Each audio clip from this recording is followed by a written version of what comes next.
Alright, today we're going to take a look at two more special types of parallelograms, a rhombus and a square.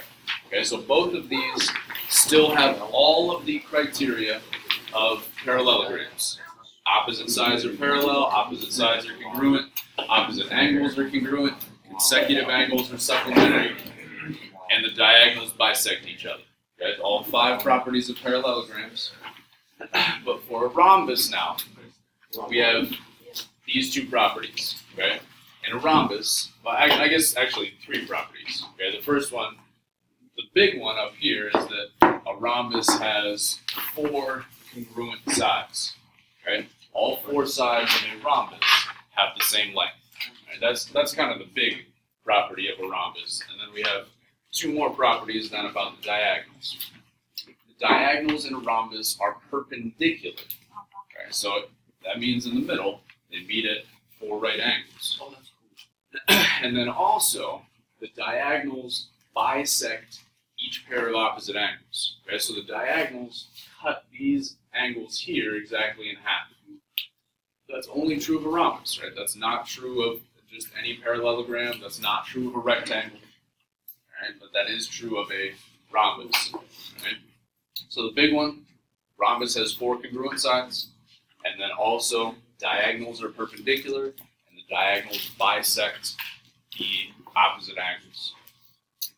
A square, then, is a parallelogram that is both a rectangle and a rhombus. Right? A square is a parallelogram that is both a rectangle and a rhombus. So a square has four congruent sides and four right angles. Right? So a square has lots of properties. Right? 5 properties of a parallelogram, the 3 properties of a rhombus here, and then the 2 properties of a rectangle that we talked about yesterday. Okay, so I've got a flow chart that I'm going to give you guys probably tomorrow so that we can organize all of these properties. All right? So using these properties then, we can solve for some missing pieces in these figures. So this first one, we're told that this is a rhombus. And we know that the measure of angle BAC is 32 degrees. And then we want to find the measure of each numbered angle from that. Right? Well, one of our properties is that the diagonals are perpendicular. So, right off the bat, I can say that all of these angles here are 90 degrees. How do we know what? That they're perpendicular, they're not just off by a little bit. Because it's a rhombus. Oh. Given that it's a rhombus. So one of our properties of a rhombus is the diagonals have to be perpendicular. Right? So then, if I look at this triangle up here, well, I'm only missing one angle now. I can say 180 minus 90 minus 32 would get me that this angle is 58 degrees. Well, then I know that the diagonals bisect each opposite angle. So that means that angle ABC, this whole angle here, would be cut perfectly in half. So if I know one of the halves is 58, the other half is 58. Right? Same reasoning for angle 3 here. Right? If I know that this angle is 32, this angle would be 32. And since we know that this is a parallelogram, opposite angles are congruent. So if this whole angle would be 64, this whole angle is 64, meaning both of these smaller angles would be 32.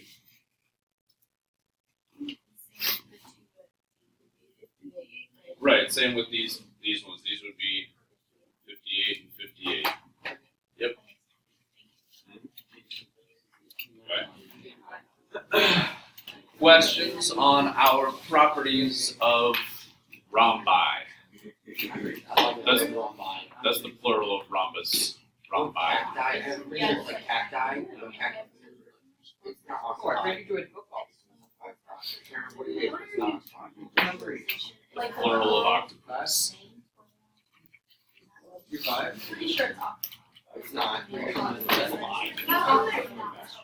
Alright, let's take a few minutes then and see if we can do the exercises down below.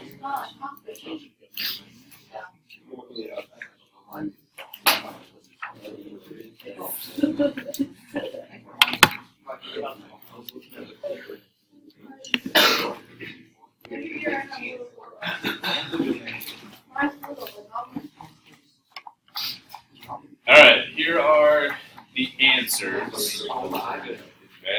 I know you might not have gotten to finish all 8 of them. Okay, but take a look up here at the answers of the ones you did get to complete. You did fairly. I got all the ones answered.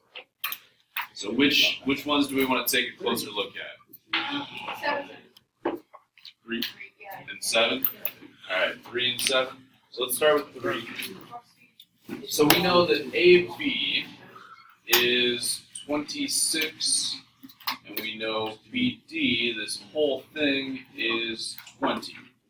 Okay, well, if the goal is to find AE, I can look at this right triangle right here. If this whole length is 20, I know that in a parallelogram, the diagonals bisect each other. So if the whole diagonal is 20, I can say half the diagonal is 10. And then I'm just looking at finding this missing side of the right triangle. Okay, so I can draw it again over here, where we know this is 26, this is 10, and we just want to find this side. I'll call it B, right? So we've got A, B, and C. Why are we trying to find Because it says find AE. Oh, wrong. Yes. So if we set this up as a squared plus b squared equals c squared, we'll have 10 squared plus b squared equals 26 squared. And it doesn't matter which of the two legs is a and b, right? But the two legs do have to be a and b, and then the hypotenuse is c. So we'll have 100 plus b squared equals 26 squared, 676. Yeah. Subtract 100 from both sides. Get that b squared equals 576. Take the square root. The square root of 576 is 24. So we get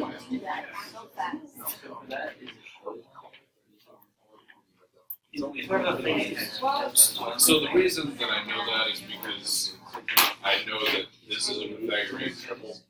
So I actually knew the answer before I did any of this. We'll talk about Pythagorean triples later in the year when we do the Pythagorean theorem. But this is actually a 5, 12, 13 right triangle, just multiplied by 2. So 5, 12, 13 is one of the ones we're talking about. I know you don't understand anything I'm saying, right? You're saying 5. Oh wait, is it because you can simplify all those numbers by 2? Yeah. Oh, that makes sense. Kind of. So yeah, we'll get to that later. All right, so let's take a look at 7 as well here. So on number 7, we know that angle CDB. So CDB is this angle right here. That's 6y, and then ACB. So this angle up here is 2y plus 10. Well, we know the diagonals bisect the angle. So if this angle is 2y plus 10, this angle down here will also be 2y plus 10. Then we know that the diagonals are also perpendicular, so we can look at this triangle down here and say all 3 of those angles will add to 180. So 6y plus 2y plus 10 plus 90 equals 180. Combine my like terms. Subtract 100. Get 8y equals 80. Divide by 8. Y equals 10.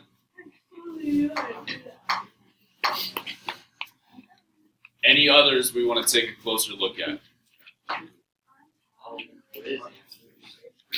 What quiz?